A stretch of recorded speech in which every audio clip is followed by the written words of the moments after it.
ಲೋಕಸಭಾ ಚುನಾವಣೆಗೆ ಬಿಜೆಪಿ 5ನೇ ಪಟ್ಟಿಯನ್ನು ಬಿಡುಗಡೆ ಮಾಡಿದೆ. ಕರ್ನಾಟಕದ 4 ಕ್ಷೇತ್ರಗಳಿಗೆ ಅಭ್ಯರ್ಥಿಗಳ ಹೆಸರು ಕೂಡ ಅನೌನ್ಸ್ ಆಗಿದೆ. BJP fire brand Ananth Kumar ಹೆಗಡೆಗೆ ಟಿಕೆಟ್ ಮಿಸ್ ಆಗಿತ್ತು. ಚಿತ್ರದುರ್ಗ ಕ್ಷೇತ್ರಕ್ಕೆ ಪೆಂಡಿಂಗ್ ಉಳಿಸಿಕೊಂಡಿದೆ ಬಿಜೆಪಿ. ಈ ಎಲ್ಲಾ ಸುದ್ದಿಗಳನ್ನು ನೋಡೋಣ ಕಮಲ ಕಲಿಗಳು ನ್ಯೂಸ್ ಟಾಪ್ 9 ನಲ್ಲಿ. ತೀವ್ರ ಕುತೂಹಲ ಕೆರಳಿಸಿದ್ದ ಬಿಜೆಪಿಯ 5ನೇ ಪಟ್ಟಿ ನಿನ್ನೆ ರಾತ್ರಿ ಪ್ರಕಟವಾಗಿದೆ. ದೆಹಲಿಯ ವಿವಿಧ ರಾಜ್ಯಗಳ ಒಟ್ಟು 111 ಕ್ಷೇತ್ರಗಳಿಗೆ ಕಮಲ ಕಲಿಗಳ ಹೆಸರು ಘೋಷಣೆಯಾಗಿದೆ. ಅದರಲ್ಲಿ ಕರ್ನಾಟಕದಲ್ಲಿ ಬಾಕಿ ಇದ್ದ 5 ಕ್ಷೇತ್ರಗಳ ಪೈಕಿ 4 ಕ್ಷೇತ್ರಗಳಿಗೆ ಬಿಜೆಪಿ ಅಭ್ಯರ್ಥಿಗಳನ್ನ ಘೋಷಿಸಿದೆ. ಆದರೆ ಚಿತ್ರದುರ್ಗ ಮಾತ್ರ ಪೆಂಡಿಂಗ್ ಉಳಿಸಿದೆ.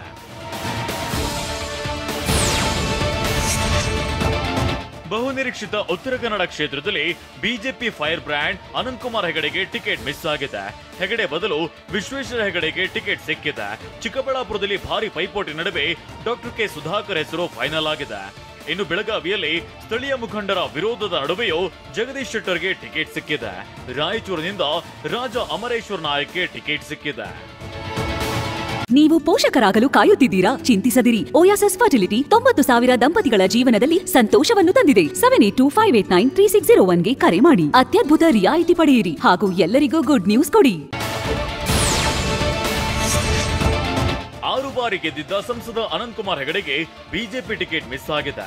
ಈ ವಿಚಾರ ಗೊತ್ತಾಗ್ತಿದ್ದಂತೆ ತಮ್ಮ ಕ್ಷೇತ್ರದ ಜನತೆಗೆ ಪತ್ರದ ಮೂಲಕ ಧನ್ಯವಾದ ಅರ್ಪಿಸಿದ್ದಾರೆ. ಇಷ್ಟು ದಿನ ನಿಮ್ಮ ಸೇವೆ ಮಾಡಲು ಅವಕಾಶ ಕೊಟ್ಟಿದ್ದಕ್ಕೆ ಧನ್ಯವಾದ ಎಂದಿದ್ದಾರೆ. ಅನಂತ್ ಕುಮಾರ್ ಹೆಗಡೆ ಕಳೆದೊಂದು ವಾರದಿಂದ ಪ್ರಚಾರ ನಿಲ್ಲಿಸಿದ್ರು.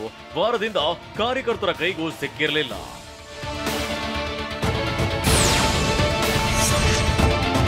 ಉತ್ತರ ಕನ್ನಡದಿಂದ ತಮಗೆ ಬಿಜೆಪಿ ಟಿಕೆಟ್ ಸಿಕ್ತಿದ್ದಂತೆ ಕಾಗೇರಿ ತಾಯಿಯನ್ನ ಭೇಟಿಯಾಗಿ ಆಶೀರ್ವಾದ ಪಡೆದಿದ್ದಾರೆ. ಉತ್ತರ ಕನ್ನಡ ಬಿಜೆಪಿ ಭದ್ರಕೋಟೆ, ನನ್ನ ಗೆಲುವು ನಿಶ್ಚಿತ ಅಂತ ವಿಶ್ವಾಸ ವ್ಯಕ್ತಪಡಿಸಿದ ಕಾಗೇರಿ ಅನಂತ್ ಕುಮಾರ್ ಹೆಗಡೆ ಅವರ ಅನುಭವ ಸಹಕಾರ ನನಗೆ ಅಗತ್ಯವಿದೆ ಅಂತ ಹೇಳಿದ್ದಾರೆ. ಅವರ ರಾಜಕೀಯ ಜೀವನದ ಅನುಭವ ಅವರು ಕೇಂದ್ರ ಸಚಿವರಾಗಿ ದೇಶ ಮಟ್ಟದಲ್ಲಿದೆ. ನಾನು ಅವ್ರ ಜೊತೆ ಸಮಾಲೋಚಿಸ್ತೀನಿ. ಒಟ್ಟಾಗಿ ಒಂದಾಗಿ ನಾವು ಕೆಲಸವನ್ನು ನಾವು ಮಾಡ್ತೇವೆ. ಬೆಳಗಾವಿ ಟಿಕೆಟ್ ಗಿಟ್ಟಿಸಿಕೊಂಡ ಜಗದೀಶ್ ಶೆಟ್ಟರ್ ನಿವಾಸದಲ್ಲಿ ಸಂಭ್ರಮ ಮನೆ ಮಾಡಿತ್ತು. ನಾನು ವಿರೋಧ ಪಕ್ಷದ ನಾಯಕನಾಗಿದ್ದಾಗ ಬೆಳಗಾವಿಯಲ್ಲಿ ತಳಮಟ್ಟದ ಸಂಘಟನೆ ಮಾಡಿದ್ದೇನೆ ಎಂದ ಶೆಟ್ಟರ್ ತಮಗೆ ಟಿಕೆಟ್ ಸಿಕ್ಕಿದ್ದಕ್ಕೆ ಸ್ಥಳೀಯವಾಗಿ ಯಾರಿಗೂ ಅಸಮಾಧಾನವಿಲ್ಲ. ಪ್ರಧಾನಿ ನರೇಂದ್ರ ಮೋದಿ, ಅಮಿತ್ ಶಾ, ಯಡಿಯೂರಪ್ಪ ಹಾಗೂ ವಿಜಯೇಂದ್ರಗೆ ಜಗದೀಶ್ ಶೆಟ್ಟರ್ ಧನ್ಯವಾದ ಅರ್ಪಿಸಿದ್ರು. ಯಾವುದು ಅಸಮಾಧಾನ ಇಲ್ಲ. ನಾನು ಕಳೆದ ಒಂದು ವಾರದಿಂದ ಎಲ್ಲರ ಜೊತೆ ಸಮಾಲೋಚನೆ ಮಾಡ್ಕೊಂಡು ಬಂದಿದ್ದೀನಿ. ಬೆಳಗಾವಿ ಟಿಕೆಟ್ ಆಕಾಂಕ್ಷಿಯಾಗಿದ್ದ ಮಂಗಳ ಅಂಗಡಿ ಜಗದೀಶ್ ಶೆಟ್ಟರ್ ಅವರಿಗೆ ಬಿಜೆಪಿ ಟಿಕೆಟ್ ಸಿಕ್ಕಿರೋದಕ್ಕೆ ಪ್ರತಿಕ್ರಿಯಿಸಿದ್ದಾರೆ. ನಮ್ಮ ಕುಟುಂಬಕ್ಕೆ ಟಿಕೆಟ್ಗಾಗಿ ಬೇಡಿಕೆ ಇಟ್ಟಿದ್ವಿ. ಈಗ ಶೆಟ್ಟರ್ ಅವರಿಗೆ ಕೊಟ್ಟಿರೋದು ಖುಷಿ ತಂದಿದೆ ಅಂತ ಹೇಳಿದ್ದಾರೆ. ನಾವು ನಮ್ಮ ಕುಟುಂಬ ಬೇಕಂತ ಕೇಳಿದ್ದೀವಿ.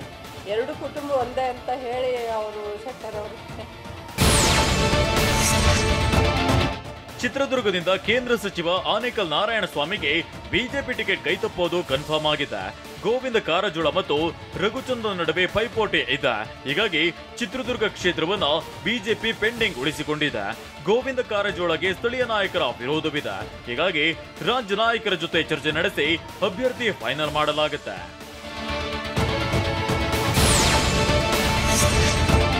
ಬಿಜೆಪಿ ಈ ಬಾರಿ ರಾಷ್ಟ್ರದಲ್ಲಿ ಹಲವು ತಾರೆಯರಿಗೆ ಮಣೆ ಹಾಕಿದೆ. ಬಾಲಿವುಡ್ ಕ್ವೀನ್ ಕಂಗನಾ ರನೌತ್ಗೆ ಹಿಮಾಚಲ ಪ್ರದೇಶದ ಮಂಡಿ ಕ್ಷೇತ್ರದಿಂದ ಟಿಕೆಟ್ ಘೋಷಿಸಿದೆ.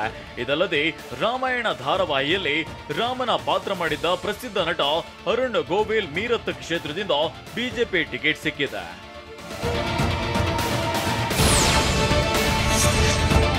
ವಯನಾಡಿನಲ್ಲಿ ರಾಹುಲ್ ಗಾಂಧಿ ವಿರುದ್ಧ ಕೆ ಸುರೇಂದ್ರನ್ ರನ್ನ ಬಿಜೆಪಿ ಕಣಕ್ಕಿಳಿಸಿದೆ. ಅರುಣ್ ಸಿಂಗ್ ಪಶ್ಚಿಮ ಬಂಗಾಳದ ಬ್ಯಾರಕ್ಪುರ ಕ್ಷೇತ್ರ, ಮನೇಕಾ ಗಾಂಧಿಗೆ ಯುಪಿಯ ಸುಲ್ತಾನ್ಪುರ ಕ್ಷೇತ್ರದಿಂದ ಟಿಕೆಟ್ ಸಿಕ್ಕಿದ್ರೆ ವರುಣಾ ಗಾಂಧಿಗೆ ಈ ಬಾರಿ ಟಿಕೆಟ್ ಮಿಸ್ ಆಗಿದೆ. ರವಿಶಂಕರ್ ಪ್ರಸಾದ್ಗೆ ಬಿಹಾರದ ಪಾಟ್ನಾ ಸಾಹಿಬ್ ಕ್ಷೇತ್ರದಿಂದ, ಸಂಬೀತ್ ಪಾತ್ರಾಗೆ ಒಡಿಶಾದ ಪುರಿ ಕ್ಷೇತ್ರದಿಂದ ಬಿಜೆಪಿ ಟಿಕೆಟ್ ಘೋಷಣೆ ಆಗಿದೆ.